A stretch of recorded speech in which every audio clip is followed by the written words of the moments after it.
Hello again, everyone, and welcome back to Reddit Aliens. I'm John, and as always, thank you so much for being here. Good topic? Let's do it. What is someone giving you the creeps for seemingly no reason that later on turned out to be justified? Please remember to like, share, and subscribe. A guy I worked with a few years ago. He seemed nice, a little awkward. It just seemed like he didn't know how to talk to girls. He was also in a long-term relationship and had a 2-year-old son. He asked me for a ride home one night because we live kinda near each other. I said no because I didn't feel comfortable being alone with him. A couple months later, he was arrested and charged with SAing a 15-year-old coworker. Yep. There was a single guy, mid-40s at our former church, who was slightly socially awkward and just always gave me a weird feeling. He was friendly enough and good friends with the pastor and his family, even lived with them for a bit, as well as others in the small church community, so I just chalked it up to him maybe being neurodivergent or something. We knew him for 10 plus years. I recently found out that last year he went to the pastor and asked for the pastor's 13-year-old daughter's hand in marriage. Turned out he was a pedometer and had been grooming basically the whole church. Things got ugly when the pastor said no. Guy showed up to their house with a gun. They had to get a restraining order, and they found out he had been using an alias and had a few prior restraining orders for similar things under his real name. Friend of a friend has super high energy, annoying. One day he spray paints some random word in front of high school convenience store. I forget what the word was, but it wasn't hateful or relative to anything. Just a random word, and I can't help but think, why would you do that? Am I the only one who finds this disturbing? Turns out this guy has no impulse control. After stealing from his friends, he's later incarcerated for stabbing someone repeatedly and attempting to hide the body. I told a friend I had a very bad feeling about her date, significantly older military guy, and seemed off. She told me later the guy had R''d her on their date. My brother's ex, she would just casually lie and massively exaggerate things to suck up to my mom, and she had a weirdly aggressive anti-drug stance given the fact that she and my brother would regularly partake together. Found out she had been sleeping around after my brother popped the question. Sounds like a real winner right there. Your sixth sense was right on that one, and maybe your friend to listen to more often. Since I was a child, I was always hyper aware of my surroundings. When me and my best friend at the time were around 10 or 11, we were walking to her grandma after school, as we did almost every day. Her grandparents owned a car dump and lived on the premises. It's safe to say the area was pretty secluded, as it was on the outskirts. Only fields surrounded it, and there was only one road to get to it. At the beginning, it was surrounded by houses, but for the last 1 kilometer, the road was pretty crappy. On the right, when facing the car dump, there was an old playing field that was empty most of the time, and on the left was some sort of factory, judging by the huge metal fence that stretched all the way until the last 200 meters of the road. At that point, there was only grandparents' property up ahead, and fields going left, right, and around. So, one day, when we were on this road, I noticed a guy in his late 20s or early 30s walking behind us. He was following us for a few minutes now, and I didn't think much of it, assuming he's going to take a turn toward one of the houses, or at least a playing field. People used to get drunk there. But when he didn't, I started to feel uneasy. I had this feeling that something was off about him, even though he looked completely average. I quietly told my friend to not turn around, but there's a guy behind us, and I think something's not right. We still had around 700 meters to reach our destination, and I was sure that if we started running now, he was going to catch us. So we pretended like everything was fine, and made sure to talk and laugh, especially loudly that day, while I kept my eye on the guy. We were not that far away now, and I suggested we walk a little faster, partially to test if he really was being followed. I guess I still kind of wanted to believe that I was just making a big deal out of some random dude who went out for a walk, but lo and behold, he started walking faster too, and my stomach dropped. We kept up the charade, and when I knew we were close enough, we bolted for the gate. As I was walking through it, I turned around, and to see him jog for maybe 2 more seconds, then he just stopped, stared at us for a while, turned onto one of the dirt roads, and quickly walked away.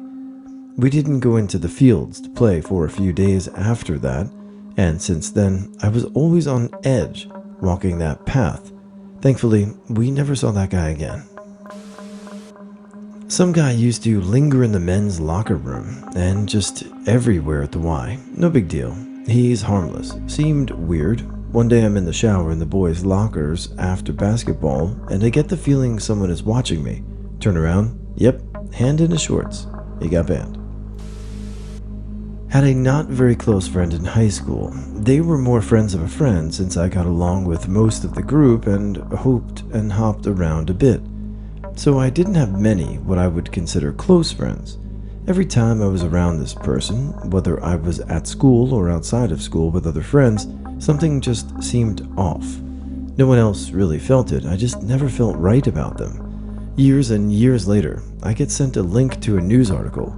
This person had started a cult based around the twin flame ideology. A guy at the bus stop on my way home from college asked me on a date. I said yes because I have issues saying no, but I felt something was off. He kinda creeped me out. A few days before the day of the date, I told him I didn't want to go out and good luck.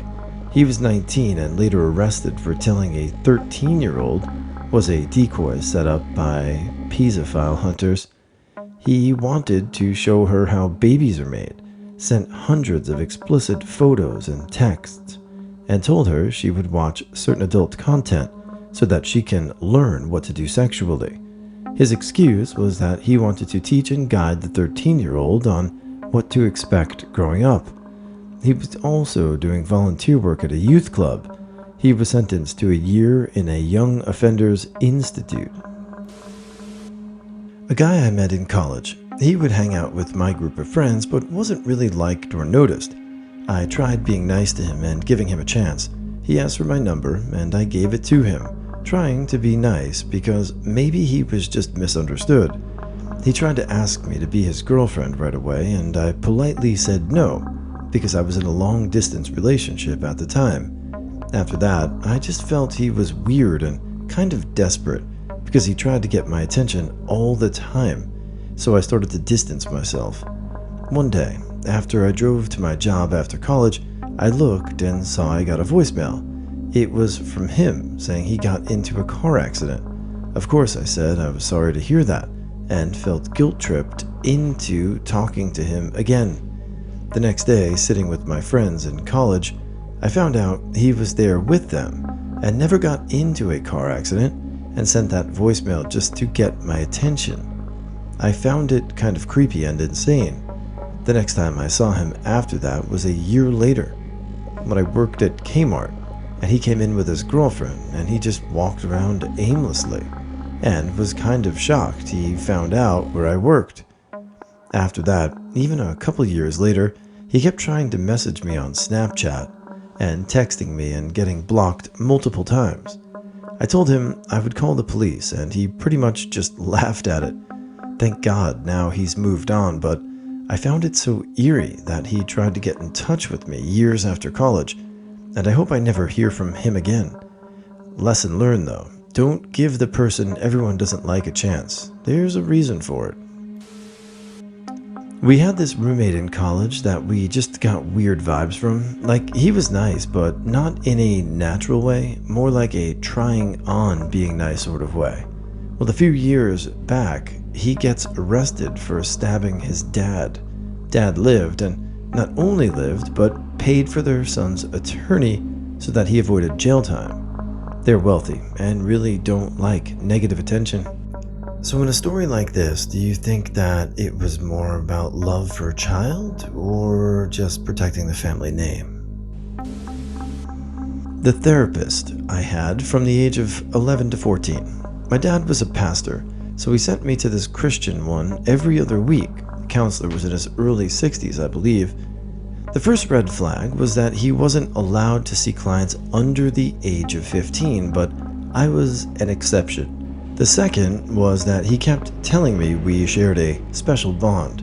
The third was that he always went out of his office to speak with my dad during our sessions. Whenever I said that I would die, he'd never report it. When I mentioned my dad being creepy, he invited him to join a session for a reason I still don't understand. I still trusted him though, because I had practically shared my whole life's story and troubles with him.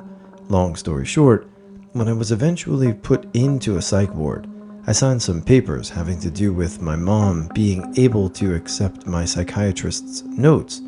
My mom has mentioned that he called her on the phone yelling something like, "Why'd you let him do that?" in reference to me signing the document.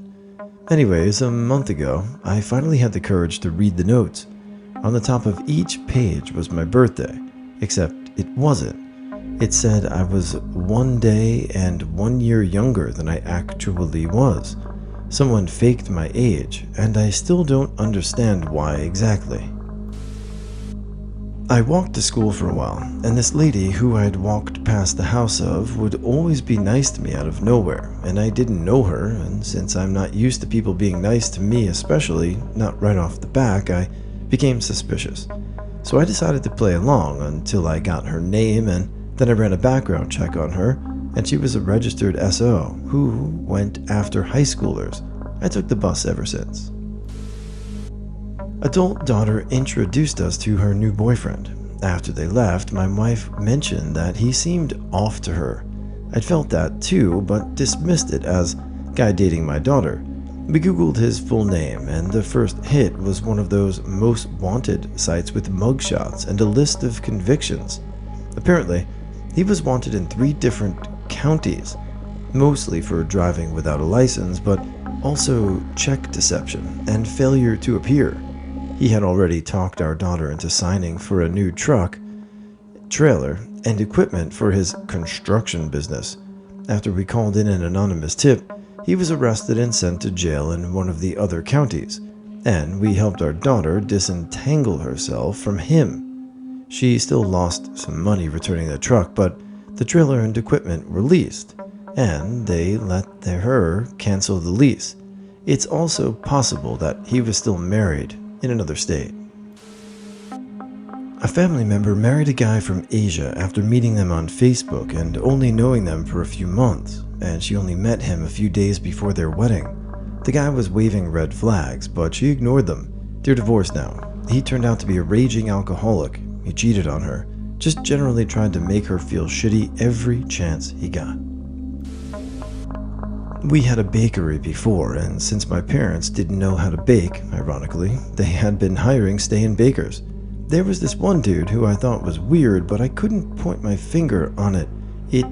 I feel like there's something weird about him. My parents eventually hired him and let this guy and his pregnant partner live in our house.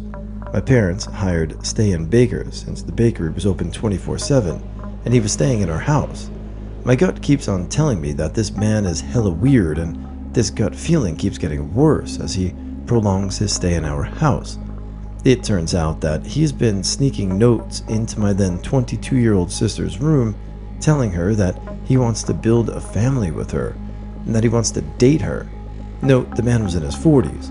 My sister felt harassed and eventually told my parents. When my sister was about to show the notes he had been putting to her room, they were gone. We have suspected that he took it from my sister's room, and we were right. Here's the twist. His partner caught him since she saw the notes hidden somewhere in their bedroom. She also found some pictures of my sister. His partner went understandably hysterical, as she was very pregnant at the time. My parents then fired him immediately, and I have no idea what happened to them after that. Guy got overly protective of his religious views and political stance, Republican. I love to debate. I love picking apart arguments and supplying facts. He did not. He'd spout out religious quotes that weren't real, would defend political people when evidence proves they're sick. Turns out, he had 99 counts of CP on his school laptop. Now he walks around town with his head down, and I call the cops on him every time I see him walking even remotely in the direction of a school, 4 times so far. When I was a kid, I went to daycare in my small town. It was run by a husband and wife. The wife was lovely, a true pillar of the community, did the costumes for the small community theater. The husband was very quiet and weird. He never said or did anything to make anyone uncomfortable. He just had a bad vibe that even 7-year-old me could pick up on. Behind the scenes, he was very abusive.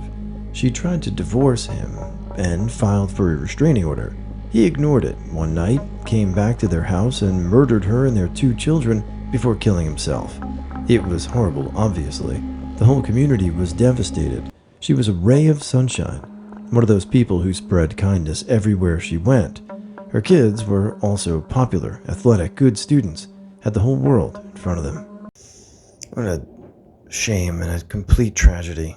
It's horrible that someone could even be capable of doing something like that.